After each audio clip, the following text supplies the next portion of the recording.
নমস্কার বন্ধুরা, welcome back to my channel. আজ আমি চলে এসেছি চিকেনের একটা রেসিপি নিয়ে।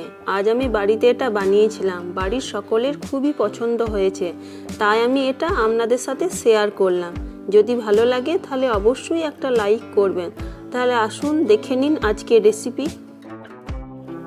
আমি 700 গ্রাম চিকেন ধুয়ে পরিষ্কার করে জল ঝরিয়ে নিয়েছি। এতে হাফ চামচ লবণ, হাফ চামচ হলুদ, 1 চামচ কাশ্মীরি লঙ্কার গুঁড়ো ও 1 চামচ সরিষার তেল দিয়ে দিলাম। এবার ভালোভাবে ম্যারিনেট করে নেব এবং 1 ঘন্টার জন্য এটা রেস্টে রেখে দেব। আমি ওভেনে একটা তাওয়া বসিয়ে দিয়েছি, এর মধ্যে 2 চামচ সরিষার তেল দিয়ে দিলাম। তেলটা ভালোভাবে গরম করে নেব। এবার এর মধ্যে ম্যারিনেট করা চিকেনগুলো দিয়ে দেব।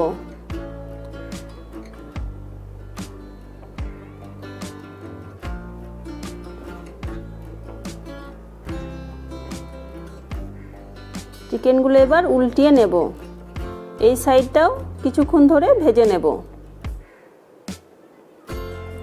চিকেনগুলো ভাজা হয়ে গেছে, এবার আমি এগুলো তুলে নেব। আমি ওভেনে আবার একটা কড়াই বসিয়ে দিলাম, এর মধ্যে 1 চামচ সরিষার তেল দিয়ে দিলাম, একটা শুকনো লঙ্কা, 4টা এলাচ, 2টো দারচিনি ও 4টে লবঙ্গ দিয়ে দিলাম। একটু নাড়াচাড়া করে ভেজে নেব। 2টো মিডিয়াম সাইজে পেঁয়াজ পেস্ট করে রেখেছিলাম, এটা এর মধ্যে দিয়ে দিলাম।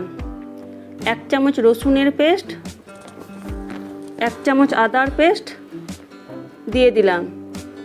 কিছুক্ষণ ধরে নাড়াচাড়া করে ভেজে নেব, যেন পেঁয়াজ, আদা ও রসুনের কাঁচা গন্ধটা না থাকে। পেঁয়াজ, আদা, রসুনের কাঁচা গন্ধটা চলে গেছে। এবার আমি এর মধ্যে একটা মিডিয়াম সাইজের টমেটোর পেস্ট, 1 চামচ জিরে গুঁড়ো, 1 চামচ ধনে গুঁড়ো, হাফ চামচ লাল লঙ্কার গুঁড়ো, পরিমাণ মতো হলুদ ও 1 চামচ কাশ্মীরি লঙ্কার গুঁড়ো দিয়ে দিলাম। সামান্য জল দিয়ে দিলাম। এবার মশলাটা কয়েক মিনিট ধরে ভালোভাবে নাড়াচাড়া করে ভেজে নেব। এবার আমি এর মধ্যে 2 চামচ ফেটিয়ে রাখা টক দই দিয়ে দিলাম। এবার আমি স্টিমটা কমিয়ে দেব, কারণ দইটা ফেটে যেতে পারে। কয়েক মিনিট ধরে নাড়াচাড়া করে আবার আমি এটা ভেজে নেব। মশলাটা কষানো হয়ে গেছে, মশলা থেকে তেল ছেড়ে দিয়েছে। এবার এর মধ্যে ভেজে রাখা চিকেনগুলো দিয়ে দেব। মশলাটার সাথে চিকেনগুলো ভালোভাবে মিশিয়ে নেব। আরও 3-4 মিনিটের জন্য এটা আমি কষিয়ে নেব। স্বাদ মতো লবণ দিয়ে দিলাম। আর একবার নাড়াচাড়া করে নেব এবং 2 মিনিটের জন্য একটা ঢাকনা দিয়ে দেব। আমি আবার 2 মিনিট পর ফিরে এলাম।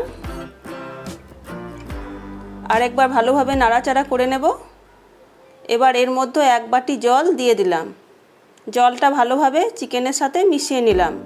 এবার 5 মিনিটের জন্য একটা ঢাকনা দিয়ে দিলাম। আমি আবার 5 মিনিট পর ফিরে এলাম। মাঝে একবার নাড়াচাড়া করে নিয়েছিলাম, এখন একবার নাড়াচাড়া করে দিলাম। এবার এর মধ্যে 4টে কাঁচা লঙ্কা, সামান্য পেঁয়াজ ভাজা, সামান্য ধনেপাতা কুচি ও 1 চামচ চিনি দিয়ে দিলাম। এবার 1 মিনিটের জন্য ঢাকনাটা দিয়ে দেব এবং স্টিমটা একদম কমিয়ে দেব। আমি আবার 1 মিনিট পর ফিরে এলাম। এবার এর মধ্যে হাফ চামচ গরম মশলা দিয়ে দিলাম। আর একবার ভালোভাবে নাড়াচাড়া করে নেব। চিকেন ভুনা রেডি হয়ে গেছে। এবার এটা আমি নামিয়ে নেব। আপনারা অবশ্যই বাড়িতে এটা একবার ট্রাই করে দেখবেন এবং কেমন হয়েছে আমাকে কমেন্টে জানাবেন।